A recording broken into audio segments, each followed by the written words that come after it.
오늘 하나님이 주신 말씀 누가복음 9장 1절로부터 9절에 있는 말씀 한 절씩 교독하면서 하나님 말씀으로 받습니다.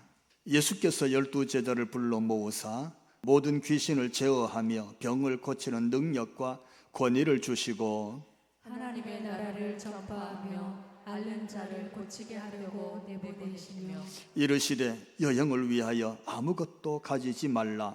지팡이나 배낭이나 양식이나 돈이나 두 벌 옷을 가지지 말며 어느 집에 들어가든지 거기서 머물다가 거기서 떠나라. 누구든지 너희를 영접하지 아니하거든 그 성에서 떠날 때에 너희 발에서 먼지를 떨어버려 그들에게 증거를 삼으라 하시니 제자들이 나가 각 마을에 두루 다니며 곳곳에 복음을 전하며 병을 고치더라. 분봉왕 헤롯이 이 모든 일을 듣고 심히 당황하니 이는 어떤 사람은 요한이 죽은 자 가운데서 살아났다고도 하며 어떤 사람은 엘리야가 나타났다고도 하며 어떤 사람은 옛 선지자 한 사람이 다시 살아났다고도 함이라.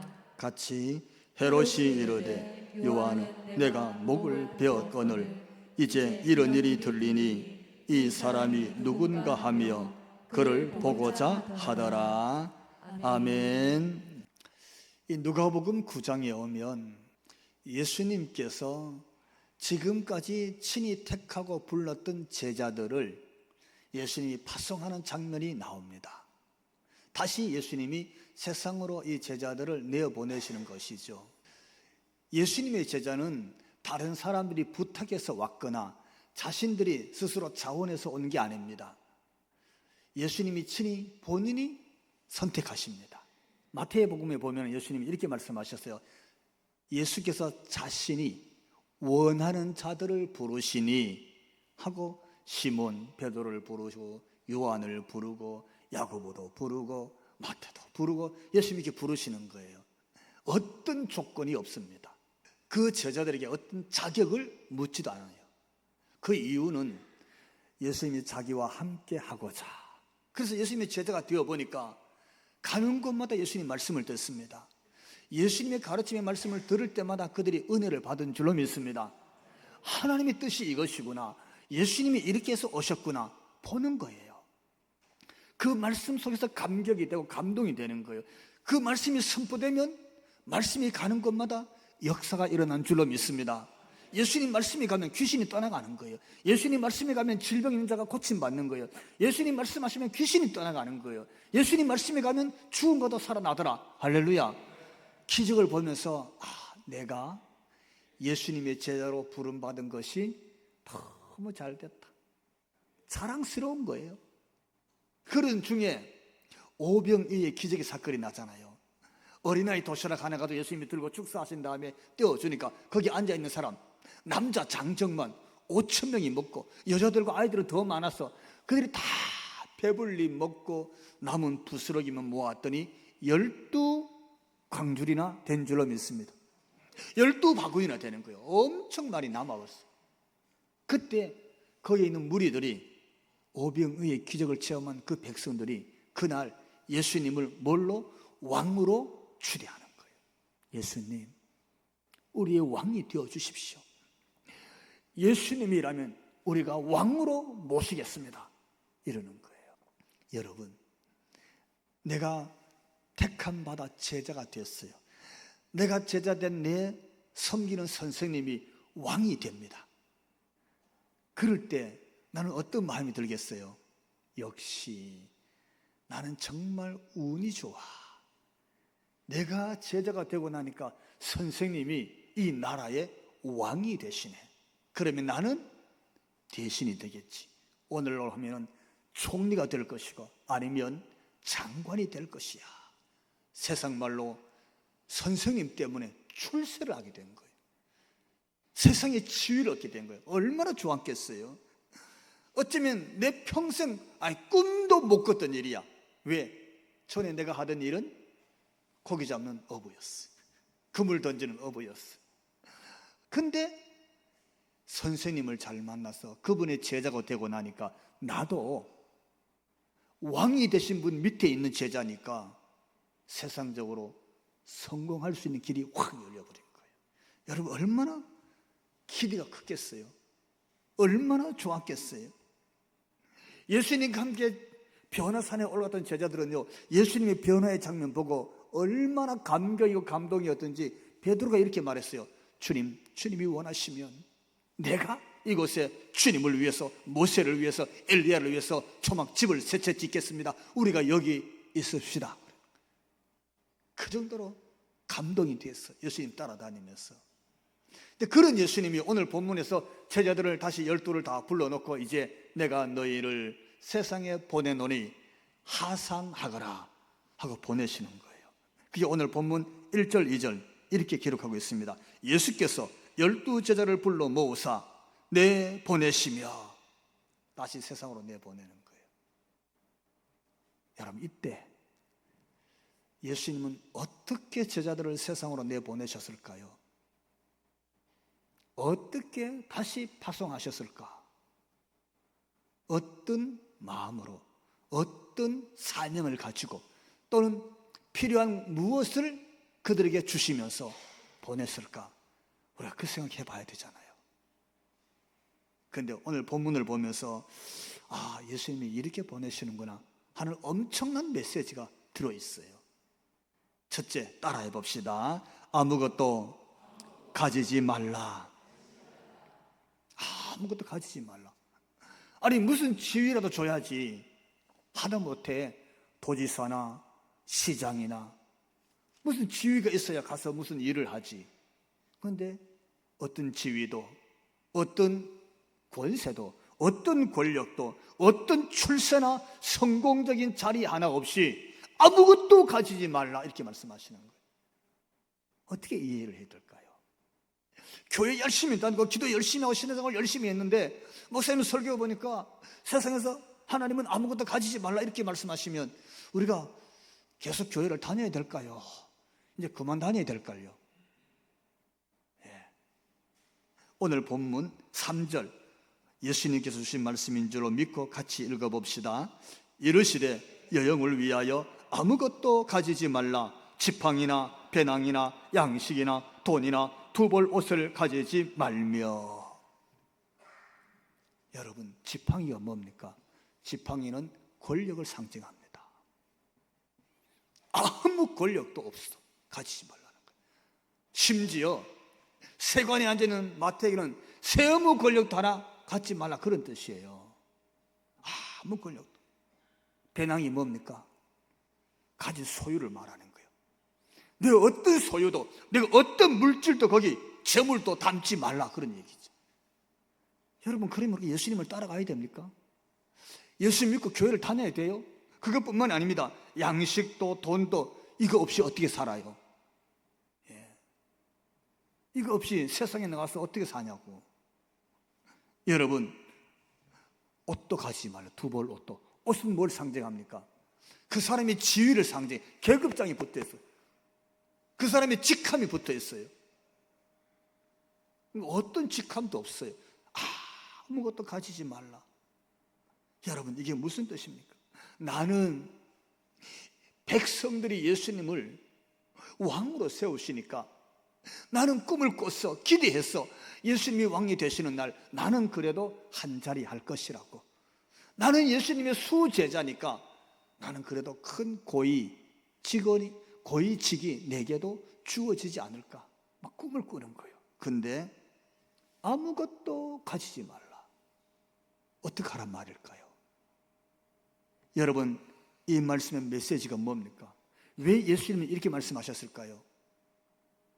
여러분, 이 말씀의 핵심의 뜻이 뭐냐면요, 제자 파송은 예수님이 친히 원하신 사람, 예수님이 친히 원해서 불러서 그들과 3년 동안 훈련하고 같이 일했던 그들에게 오늘 예수님이 세상에 파송하실 때 그 파송의 이유는 뭐냐면 세상적인 지위가 상관이 없다는 거예요. 세상적인 가진 소유와 상관이 없다는 거예요. 세상적으로 나타내는 어떤 권력, 권세, 성공과 상관이 없다. 그런 말씀을 말씀해 주시는 거예요. 너희가 오늘 가는 세상의 길은 세상이 말하는 성공과 아무런 상관이 없는 길인 줄 알아라. 할렐루야. 그걸 밝히는 거예요. 뭡니까? 출발이 달라요. 가치가 달라요. 오늘 예수님께서 그 세상에 제자들을 보내실 때 뭡니까? 출세와 지위와 권세와 상관없는 파송임을 알아라. 할렐루야. 그것 위해서 예수님 따라가는 거 아니에요. 그것 때문에 예수님께 부름받은 거 아니에요. 그것을 얻으려고 예수님의 제자인 것이 아님을 오늘 우리에게 말씀해 주는 줄 믿으시기 바랍니다. 그러니까 교회 가서 예수 믿고 신앙의 길을 갈 때에 내가 예수 믿어서 이 길을 가면서 출세해야 되겠다. 지위와 권력과 권세를 가져야 되겠다. 내가 계급을 가져야 되겠다. 내가 한 자리 해야지. 이건 신앙의 길이 아닙니다. 이건 제자의 길이 아니에요. 이건 예수 믿고 믿음의 길 가는 길과는 상관이 없는 거예요. 다른 말로 표현하면 예수 안 믿어도 얼마든지 성공과 출세와 권력과 지위의 길은 갈 수 있습니다. 그건 예수님과 상관이 없는 거예요. 그럼 뭡니까? 왜 예수님께서 제자로 부르셨어요? 왜 그들을 택하시고 훈련하시고 그들과 함께 지내면서 말씀을 주시고 기적을 베푸시고 그들을 제자로 함께 지내면서 왜 그들을 세상에 다시 파송하셨을까요? 이유가 뭘까? 두 번째, 예수님이 주신 게 있습니다. 따라해 봅시다. 능력과 권위 주셨다. 근데 능력은 주셨대요. 권세는 주셨대. 도대체 이 능력은 뭡니까? 어떤 능력입니까? 출세와 상관없는 능력일까요? 지위와 성공과 상관없는 능력일까요? 우리가 보통 능력 그러면 뭡니까? 성공하는 능력이잖아요. 야, 저 사람 성공해서 능력이 있어 이렇게 말하잖아요. 사업에 성공하거나 직장에서 또는 직업에서 근무하면서 뭔가 성공했다 그러면 참 능력이 있더라. 저 사람 능력이 있어. 일을 처리하는 능력이 있고 마케팅에도 능력이 있고 홍보에도 능력이 있고 영업에도 능력이 있고 성공했단 말이야. 근데 오늘 예수님께서 분명히 능력을 주셨대.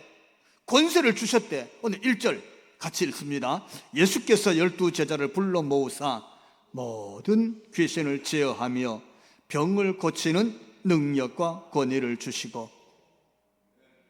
능력과 권위가 달랐어요. 세상이 말하는 능력이 아니었던 것 같아요. 세상이 말하는 권세가 아니에요. 오늘 예수께서 주셨습니다. 능력을, 권세를 주셨어요. 저는 이 말씀 보면서 역시 예수님이시다. 이런 세상이 줄 수 없는 능력이에요. 사람이 줄 수 없는 권세를 주신 줄로 믿습니다. 왜요? 귀신을 제어한대. 물건을 만들어서 잘 파는 능력이 아니에요. 사람들에게 잘 보여서 인기 있어갖고 그래서 지위를 얻는 그런 권세가 아니에요. 사람이 줄 수 없는 권세고 사람이 줄 수 없는 능력인데 뭘? 귀신을 제어한대. 악한 영을 제어하는 거예요.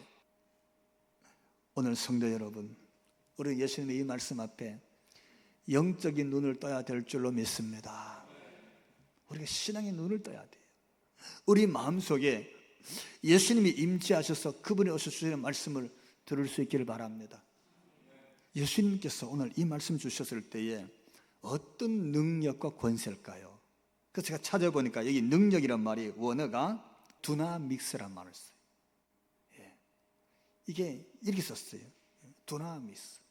이게 능력이란 말이에요. 근데 이 능력이 단순히 어떤 문제를 해결하고 길을 뚫고 건물을 세우고 경제적인 문제를 해결해서 그 동네나 그 도시가 잘 살게 하고 그 정도의 능력이 아니에요.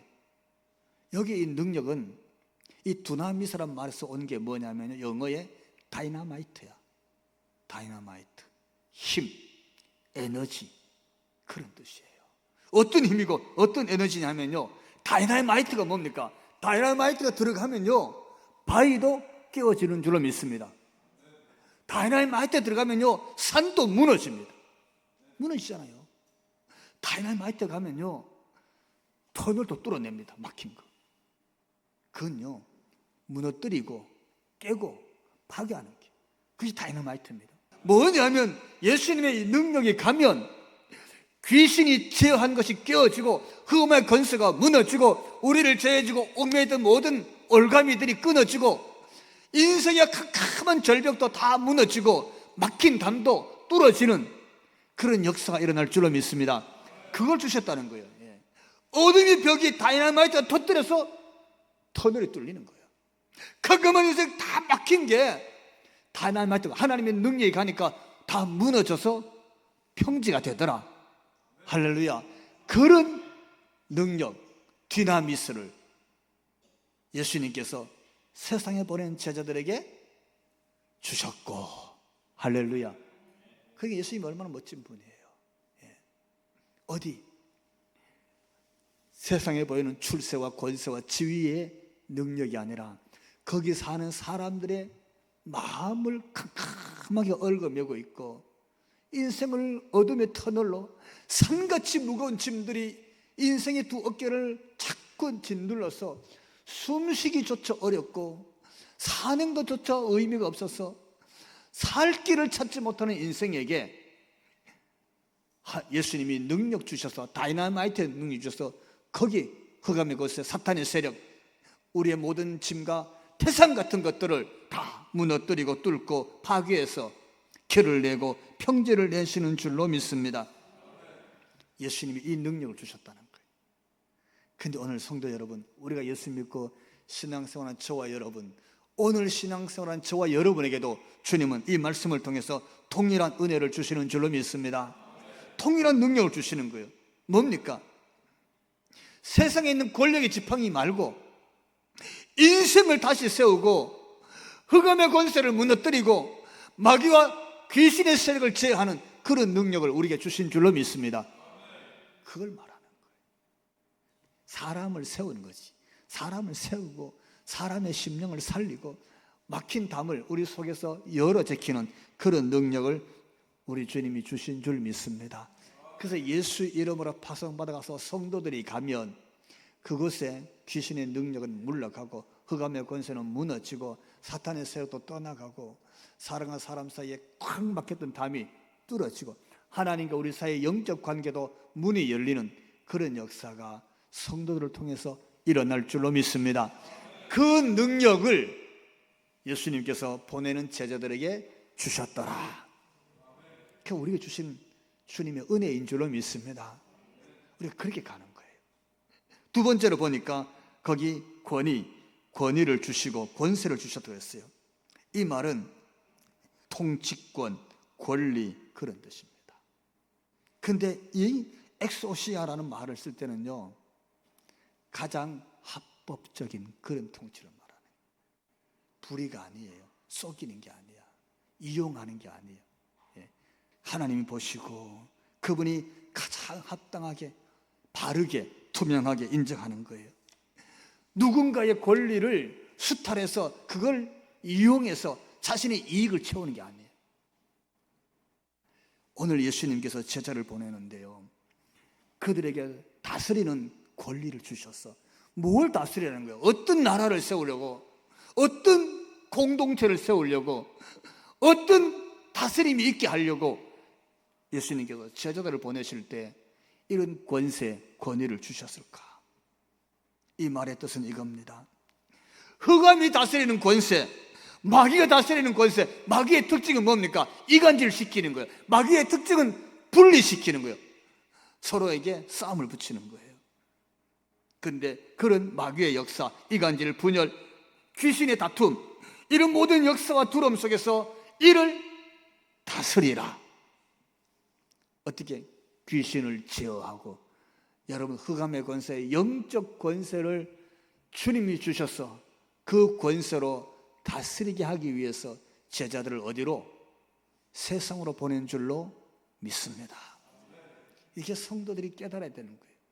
우리를 동네로 보냈어요. 직장으로 보내서 세상으로 보냈어요. 이유는 거기 그런 흑암의 권세를 다스리는 권세를 주셔서 보낸 줄로 믿습니다. 예수님은 제자들을 맨몸으로 보낸 게 아니었어요. 아무것도 갖지 말라 그럴 때 아무것도 안 가지고 간 게 아니었어요. 뭡니까? 사명을 감당하고 하나님의 뜻을 이루기 위해서 하나님은 능력과 다스리는 권세를 주신 줄로 믿습니다. 어떤 나라를 세우려고, 뭘 다스리라고? 따라해 봅시다. 왜 파송하셨을까요? 그러면 그런 능력을 왜 주셨냐는 거죠.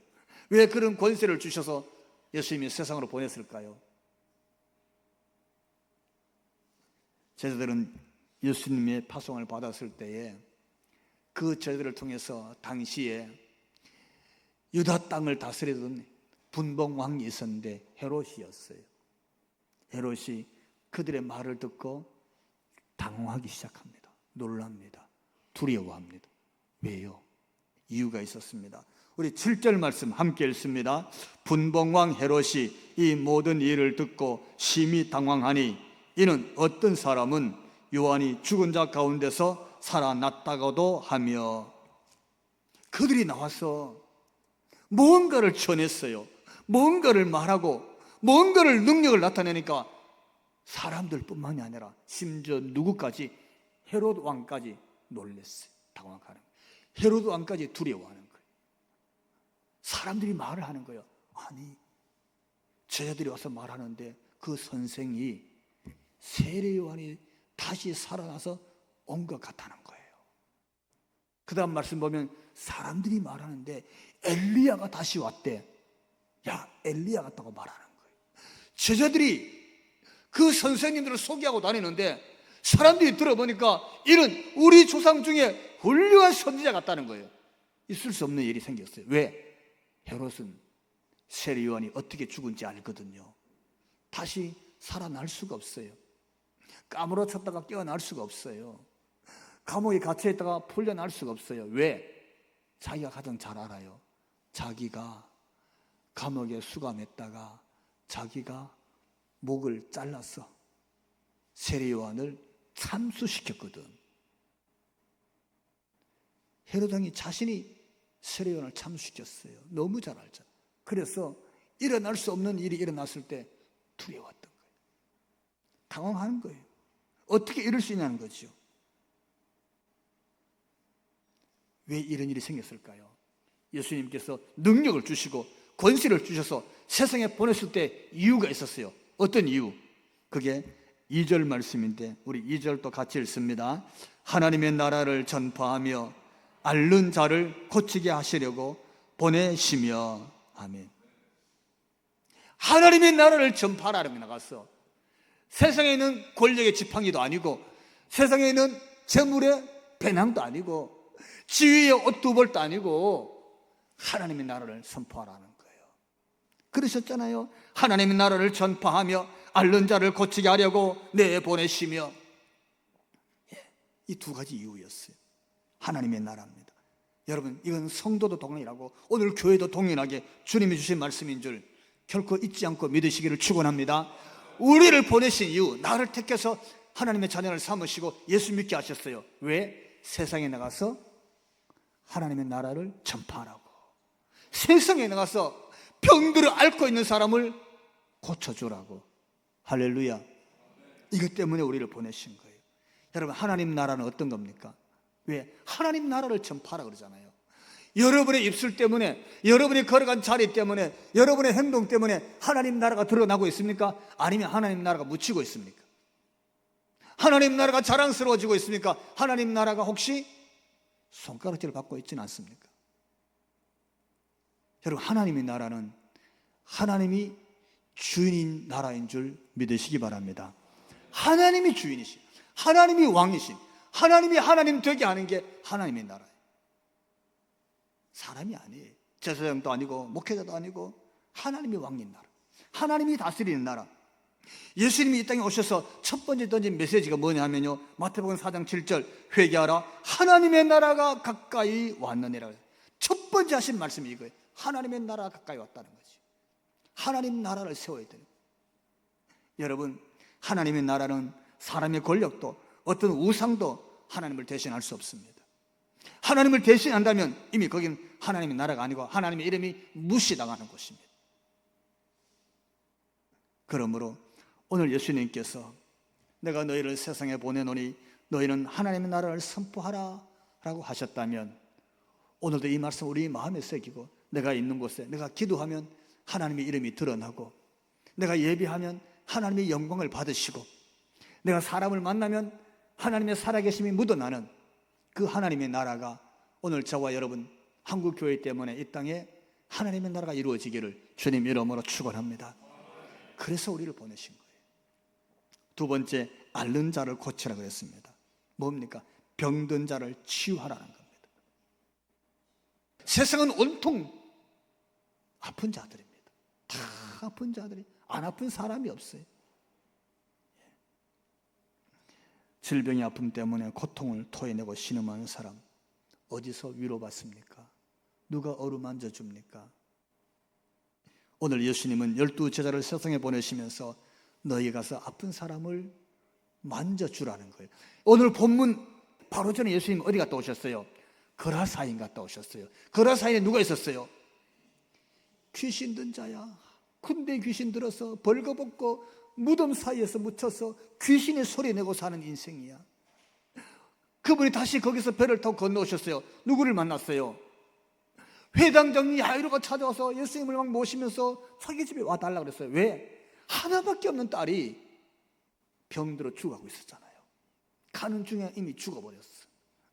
그 사이에 말씀이 또 나오는데 야이로의 집에 가는 중에 어떤 사람이 예수님 뒤에서 옷자락을 만지면서 예수님께 고침받기를 소원했어요. 누구였습니까? 12년 동안에 혈류병으로, 불치병으로 앓으면서 자기 전 재산을 다 허비하고 버려진 인생이에요. 그 사람은요, 하나님께 다 저주받았다 그랬어요. 불치병에 앓았으니까. 여러분, 이런 병자들을 예수님이 다 만나고 지금 오늘 본문 누가복음 9장에 딱 올라선 거예요. 그러니까 귀신 든 인생이 어떤 인생인지 너무 잘 알았어. 죽음이 얼마나 아프고 슬픈 것인지 너무나 잘 알았어. 불치병이 얼마나 고통스러운 건지 예수님이 너무 잘 알았어요. 그래서 군대 귀신 든 자도 예수님이 말씀으로 선포해서 고쳐주셔서 온전한 사람이 되게 하셨고, 죽은 야이로의 딸도 예수님이 소녀야 일어나라 오른손을 잡아 일으키면서 살려주셨고, 12년 동안 불치병으로 혈류병으로 앓던 그 여인, 예수님이 옷자락만 만지고도 주님이 내게서 치료 능력이 나갔다, 할렐루야, 고쳐주셨어요. 예수님이 아픈 사람이 아는 거예요. 그 아픈 사람의 고통을 다 아시는 거예요. 얼마나 신음하는지 다 아셔서, 그것 때문에 가족들도 얼마나 힘든지 너무 잘 아시는 거예요. 그래서 저희들을 보내면서 내가 너에게 권세를 준다. 가서 앓는 사람을 좀 고쳐줘라. 신음하고 있는 사람을 좀 위로해줘라. 울고 있는 사람 눈물 좀 닦아주고, 좌절하고 절망하고 있는 사람 옆에 좀 같이 앉아 있어라 하시면서 주님이 그들을 보내신 줄로 믿습니다.